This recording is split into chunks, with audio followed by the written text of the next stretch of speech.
First off, happy Thanksgiving. So let's settle in. Let's just settle in and just really allow ourselves just to come into this present moment.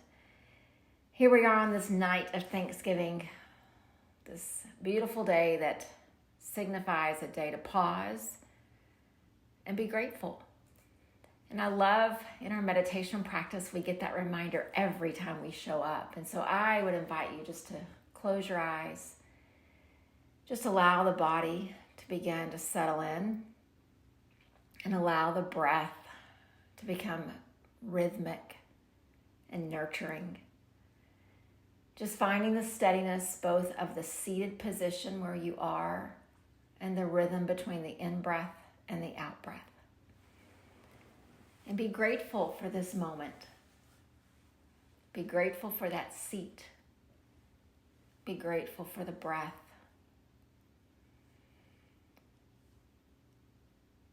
It really is a beautiful thing that even in a country with as many problems and conflicts and disagreements as ours, that millions of people today and across this weekend will gather around a table with the people that they love, with the people that they want to spend their time with, and they'll pause.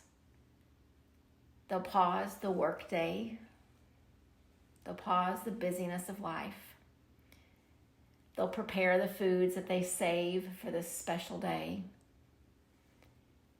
And for just a moment, unity will just kind of bubble across our country. From the Wednesday to the Thursday to the days that follow, whenever the family or the group of friends settles around the table, there's this element of unity stretching across our borders, across each state, across each city, from one house to the next in the neighborhood.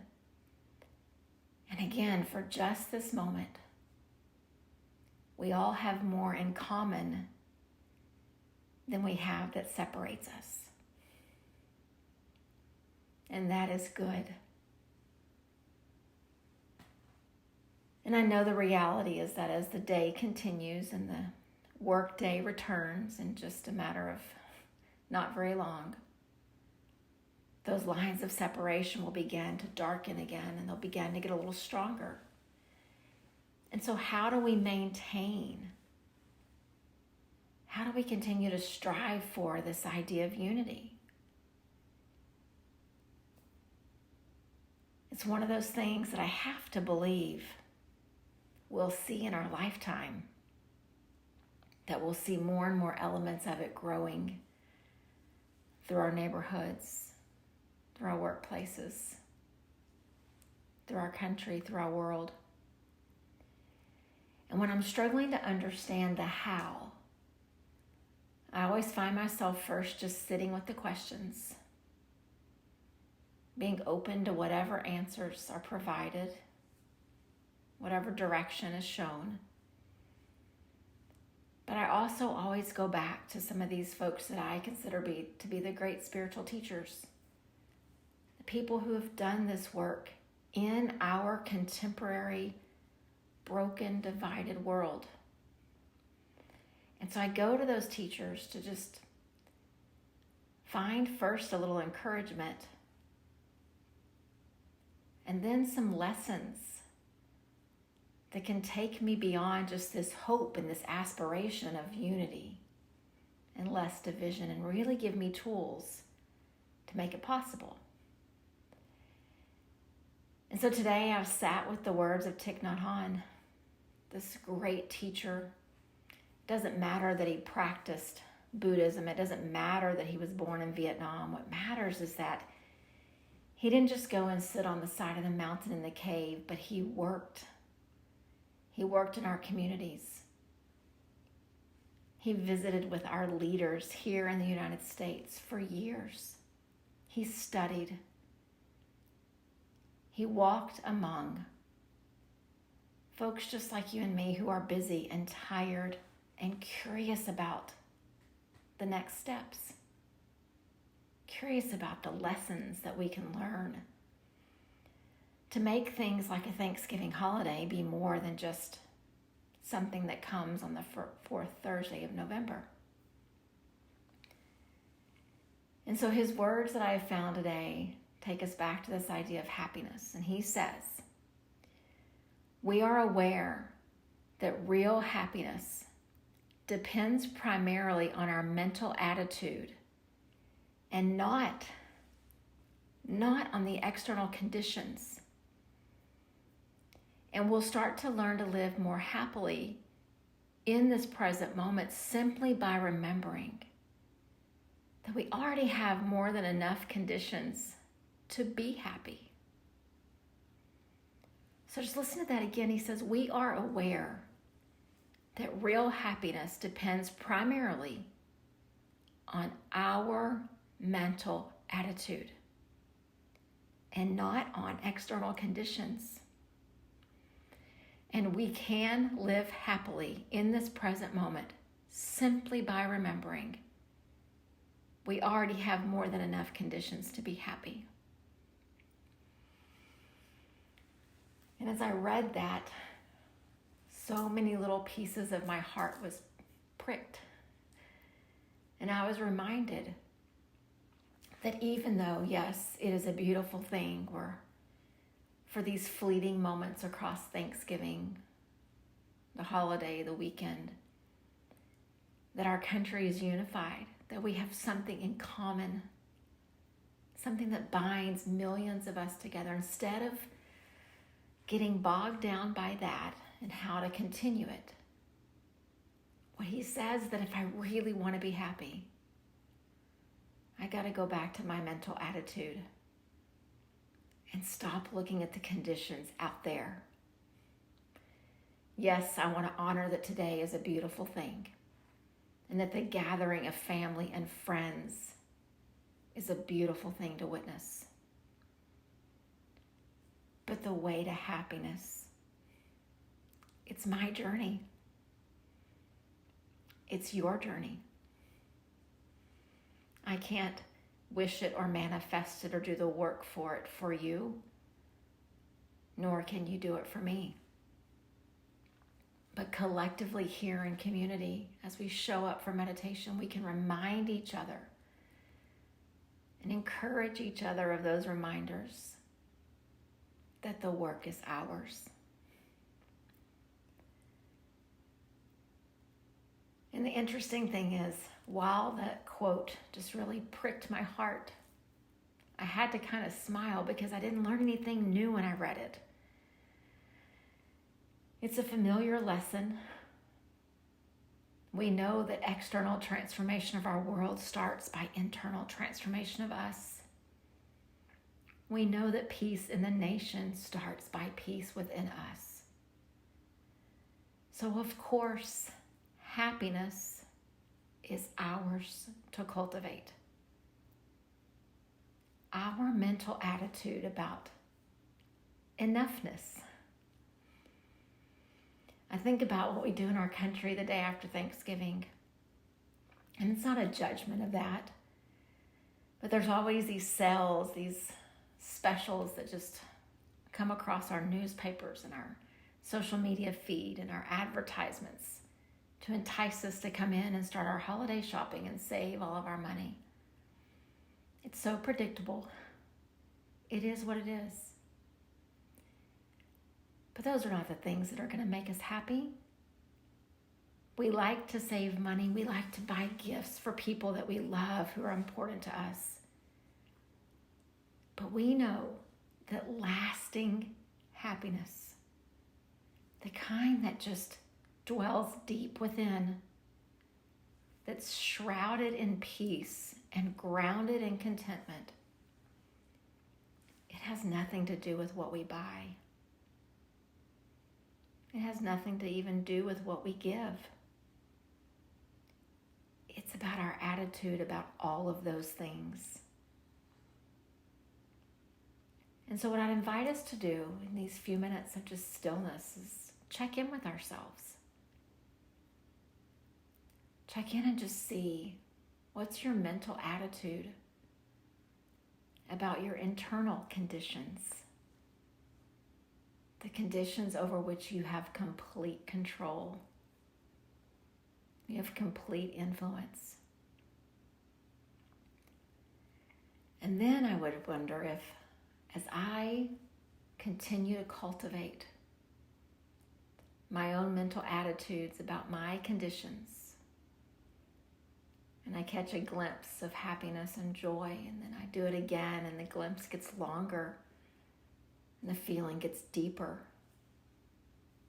and the contentment gets more grounded.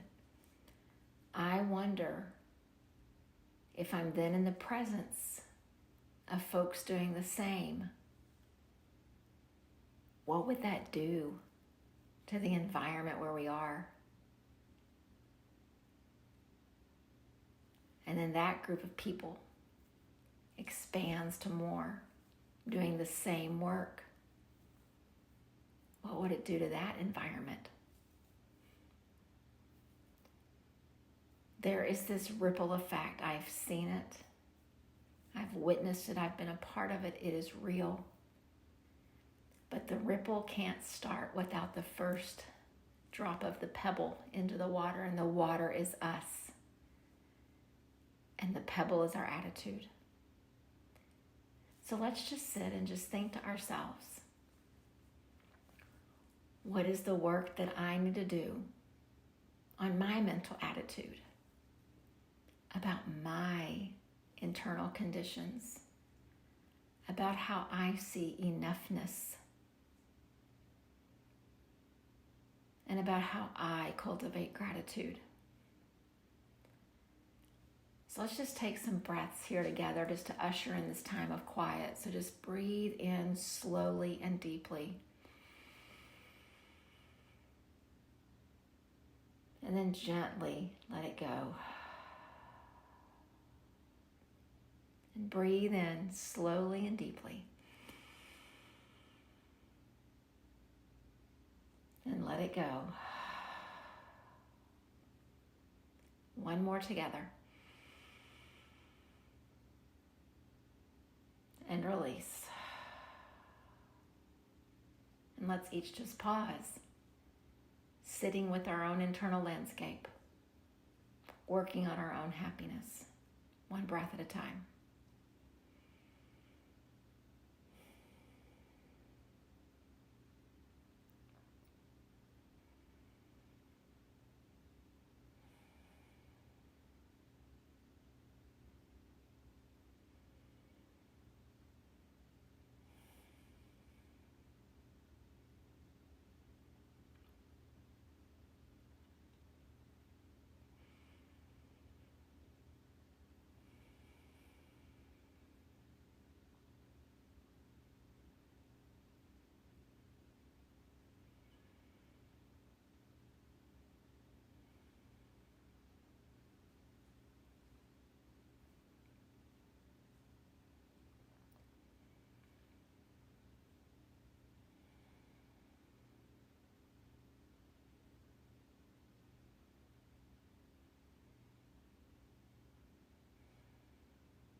And as you continue to breathe, I want to close our time with just this visualization that I think might help us as we return to our busy lives, to our distractions, to our schedules. We've all experienced at some point in our lifetime this idea of what pollution does to our cities, to our communities, to our air. We've seen images of towns and urban areas that are just filled with pollution. In the air, it looks different. The sky turns a different color, and you can just see the landscape being affected by all the chemicals, all the pollutants. And so I would wonder if the landscape of us inside, what if every breath in for these next however long, we'd pause and just think, I am breathing in happiness for my own internal landscape. And I'm breathing out contentment. I wonder what that would do to our mental attitudes. We know what the chemicals and the pollutants do to the cities and the areas where there's just too many. So if the landscape is inside of us, if we breathe in happiness and we let that just wash over the landscape of us, I wonder if every breath out wouldn't feel a little more content, a little more rooted, solid, anchored. And then from there, all of these other things can begin to grow. So just see this internal landscape of you, however you picture it to be, your heart, your soul, your spirit. And just breathe in happiness, this internal smile, bathing this landscape of you with it. And exhale contentment. And breathe in happiness. And exhale contentment. And then one more time together to close our practice, breathing in happiness and breathing out contentment. Thich Nhat Hanh's words remind us our own mental attitude is where the work needs to happen. And from there, we will begin to see a shift. Inhaling happiness, letting it wash over our internal landscaping, let it wash over our mental attitudes, and then see what happens from there. I'm grateful for your time. I'm grateful that you allow me to share my practice with you and that you continue to share yours with me. Namaste.